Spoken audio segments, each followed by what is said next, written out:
আসসালামু আলাইকুম বন্ধুরা, কেমন আছেন সবাই? আশা করি অনেক ভালো আছেন। আমি ডাক্তার ফাইজুল। আজকে আপনাদের প্র্যাকটিক্যাল একটি বিষয় শেখাবো। যাদের সাইনোসাইটিস আছে, মাইগ্রেনের ব্যথা আছে বা যারা সাইনোসাইটিসের ব্যথায় কষ্ট পাচ্ছেন তাদের জন্য আশা করি অনেক ভালো কাজে দেবে।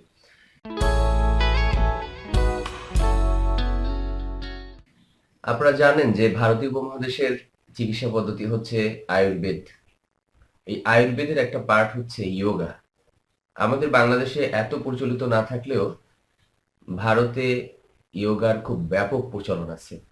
বাংলাদেশেও প্রচলন আছে অভিজাত কিছু পাড়ায়, অভিজাত কিছু এলাকায়, গুলশান, ধানমন্ডি এসব কিছু এলাকায় দেখা যায় যে কিছু ইয়োগা সেন্টার আছে বা তারা স্বাস্থ্য সচেতন যারা, তাদের এলাকায় ইয়োগা সেন্টারগুলো আছে। এত খুব অ্যাভেলেবেল না। তো এই ইয়োগা কিন্তু আয়ুর্বেদেরই একটা পার্ট। এই যারা ইয়োগা প্র্যাকটিস করে, যারা আয়ুর্বেদ প্র্যাকটিস করে, তারা তাদের প্রতিদিনের জীবনের সাথে একটি প্র্যাকটিস তারা করে, যার নাম হচ্ছে নেতি। দেখলে মনে হবে অনেক কষ্টকর একটা প্র্যাকটিস, কিন্তু আসলে কষ্টকর না, যেহেতু প্র্যাকটিসটা আমি নিজেও করি। খুব ইজি। আমি আপনাদেরকে শিখিয়ে দেব কিভাবে আপনারা করবেন। তো নেতি অনেক প্রকার আছে, এর মধ্যে আমরা যে পদ্ধতি অবলম্বন করব তার নাম হচ্ছে জল নীতি। তো বন্ধুরা, জল নীতির জন্য তিনটে জিনিস দরকার। এক নম্বর হচ্ছে, নাম্বার ওয়ান, নেতি লোটা বলা হয়। নেতি লোটাটা আমি দেখাচ্ছি আপনাদের।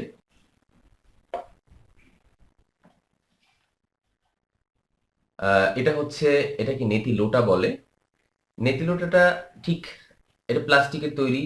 আপনারা চাইলে আহ, আহ, মানে বাজারে খুঁজে দেখতে পারেন, ঠিক এরকমই হতে হবে এটা না, বা এটাই হতে হবে এরকম না।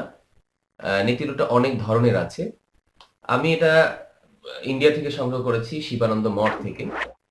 তো এই নেতি লোটাটা আপনারা ইন্ডিয়া থেকেও সংগ্রহ করতে পারেন, যদি কোনো আপনাদের আত্মীয় স্বজন ইন্ডিয়াতে যায়। হ্যাঁ, সংগ্রহ করতে পারেন, বলে দিলেই হবে। আর আমি ছবি দেখালাম, একটা স্ক্রিনশট নিয়ে নেন, নিয়ে এই জিনিসটাকে নিয়ে আনলেই হবে। আমি একটু ঘুরিয়ে দেখাচ্ছি যাতে আপনারা বুঝতে পারেন যে কি কিরকম।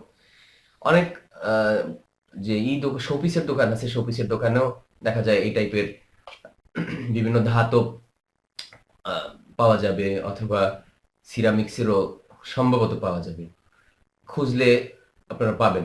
তো নেতি লোটা হলো ফার্স্ট। দুই নম্বর হচ্ছে, এক গ্লাস পানি লাগবে, ফোটানো পানি। এক গ্লাস ফোটানো পানির মধ্যে 3 নম্বর হচ্ছে আধা চা চামচ লবণ। আপনার যে কাজটা করতে হবে, ভালোভাবে বিশুদ্ধ এক গ্লাস পানি, বিশুদ্ধ পানি বলতে আমরা ফোটানো পানিটা কি বুঝবো, ঠান্ডা করা পানি, সাথে আধা চা চামচ লবণ ভালোভাবে মিশিয়ে দিতে হবে। তারপরে আপনার এক গ্লাস পানি এই নেতি লোটার মধ্যে দিয়ে একদম ভরে ফেলতে হবে।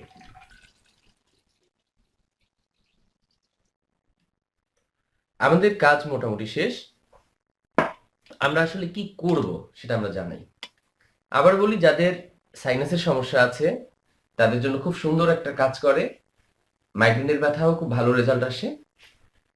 তারপর যাদের সর্দি জমে থাকে নাকের মধ্যে, হ্যাঁ, তাদের জন্য খুব ভালো কাজ করে। ব্যবহার করে দেখতে পারেন। অনেকে আছে না যে নাক বন্ধ হয়ে থাকে, মুখ দিয়ে শ্বাস নিতে হয়, তাদের জন্য খুব ভালো রেজাল্ট আসে। এমনকি যাদের শ্বাসকষ্ট আছে, শ্বাসকষ্ট রোগীরাও এটা এই যে জলনেতি ব্যবহার করে উপকার পাচ্ছেন। তো যে কাজটা আমরা করব সেটা হচ্ছে যে, এক নাক দিয়ে আমরা পানি দেব, আর এক নাক দিয়ে বের হবে একদম পরিষ্কার হয়ে। ঠিক আছে? এটা ডান নাক দিয়ে দেব প্রথম, বাম নাক দিয়ে বের হবে। আবার আমরা বাম নাক দিয়ে দেব, ডান নাক দিয়ে বের হবে। মনে হচ্ছে খুব জটিল, আসলে তেমন কোনো জটিল না। তবে প্রথম 2-3 দিন একটু জ্বালা করে, চোখ দিয়ে পানি বের হয় মোটামুটি এরকম। তারপরে আস্তে আস্তে ঠিক হয়ে যায়, জ্বালা ভাবটা থাকে না। অনেক সময় কারো গলার মধ্য থেকে চলে আসে। নিয়ম হচ্ছে, নেতি ব্যবহার করার নিয়ম হচ্ছে, আমরা প্র্যাকটিক্যাল দেখানোর আগে নিয়মটা বলে দিই। নিয়ম হচ্ছে যে প্রতিদিন একবার। কিন্তু যদি কারো মাথা ব্যথা এরকম বেশি থাকে, কারো শ্বাসকষ্ট থাকে, কারো সাইনাসের প্রবলেমটা খুব বেশি থাকে, তখন সে চাইলে একের অধিক 2 বা 3 বারও ব্যবহার করতে পারবে। এটা খুব সহজ একটা প্রক্রিয়া।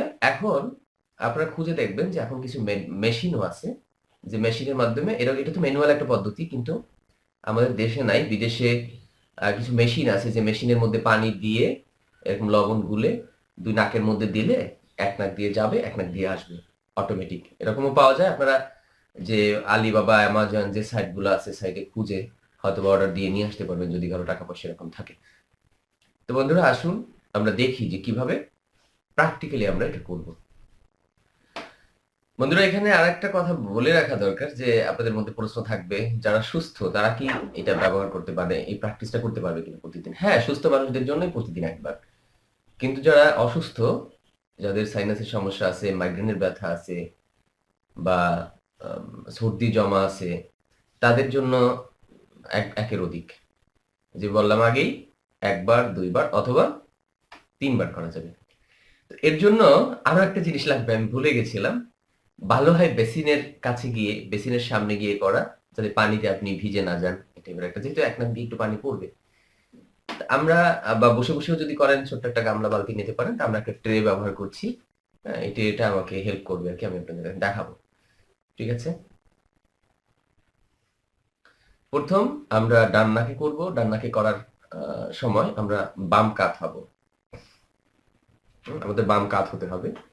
বাম কাত হয়ে আস্তে এই যে নলটা আছে, নলটা ডান নাকের মধ্যে দিতে হবে। বাট কথা বলা যাবে না এই সময়টায়, মুখ দিয়ে শ্বাস নিতে হবে।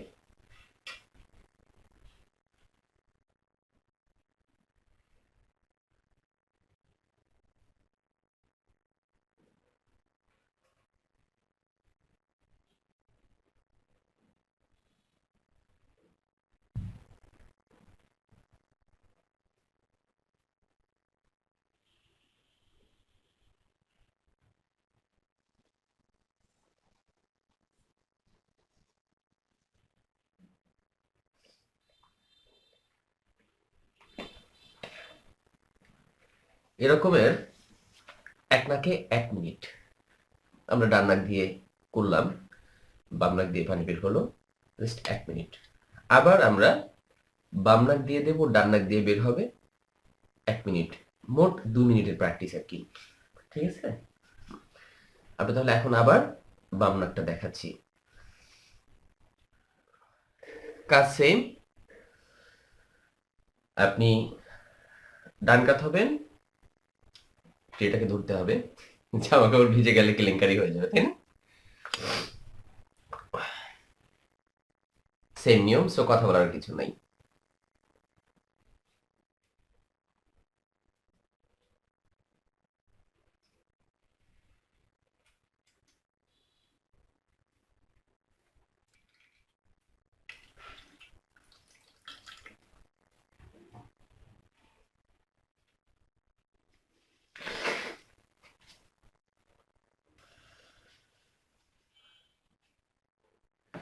একটা মানে হালকা লাগা, ভালো লাগার মতো একটা ফিলিং চলে আসবে। তো আরেকটা কথা বলি, কথাটা হচ্ছে যে মুখ দিয়ে কিন্তু প্রথম অবস্থায় আমার আসে না একটা ফোঁটাও, বাট অনেকের মুখ দিয়ে প্রথম অবস্থায় পানি চলে আসবে। গিলে না ফেলে থুতু করে ফেলে দিতে হবে। এটা যে একদম পারফেক্ট হতে হবে বিষয়টা এরকম না। কারণ প্রথম অবস্থায় আপনি পারফেক্ট করতে পারবেন না। প্রথম অবস্থায় একটু জ্বলবে, চোখ দিয়েও পানি পড়তে থাকবে, কাশি, হাঁচি হবে। হ্যাঁ, হাঁচি হবে। আমি যে একদম মানে কোনো হাঁচি ছাড়া কথা বলছি বিষয়টা তেমন না। ৮-১০ বার হাঁচি হবে। এরপরে টিস্যু দিয়ে পরিষ্কার করে ফেললেই হয়ে যাবে। মোটামুটি এই হচ্ছে নীতি। আহ, আপনারা চাইলে আরো যদি ভালোভাবে জানতে চান, ইন্ডিয়ান কিছু ইয়োগার বই আছে, প্র্যাকটিস করতে পারেন। ওই বই দেখে কোন একজন ইয়োগা গুরুর কাছ থেকে শিখে নিতে পারেন। হ্যাঁ, এটাকে আমরা চাই যে এই নীতিটা, এটাকে ধর্মীয় দৃষ্টিকোণ থেকে আমরা না নিয়ে আমরা চিকিৎসার দৃষ্টিকোণ থেকে নেব। খুব ভালো একটা প্র্যাকটিস এটা। শত শত বছর বিভিন্ন ইন্ডিয়ান যারা ইয়োগা গুরু তারা প্র্যাকটিস করছেন, যারা আয়ুর্বেদ গুরু তারা প্র্যাকটিস করছেন, এবং তারা খুব ভালো আছেন। অনেক ধন্যবাদ যারা আমাদের সাথে ছিলেন। এবং কষ্টকর একটি, আপনাদের দৃষ্টিতে কষ্টকর, আমার কাছে খুব ইজি মনে, ইজি। হ্যাঁ, আপনারা প্র্যাকটিস করলে ইজি হয়ে যাবে। যে আপনাদের দৃষ্টিতে কষ্টকর এই প্রক্রিয়ার আপনারা দেখেছেন এবং যারা প্র্যাকটিস করার চিন্তা ভাবনা করছেন, সবাইকে ধন্যবাদ। আমার সাথে থাকার জন্য আপনাদের অভিনন্দন, আপনাদের ভালোবাসা আর আপনাদের প্রতি শ্রদ্ধা তো আছেই সবসময়। বন্ধুরা, যারা চ্যানেলটি সাবস্ক্রাইব করেননি সাবস্ক্রাইব করে ফেলুন, শেয়ার করুন আর লাইক দিন, কমেন্ট করুন। আল্লাহ হাফেজ।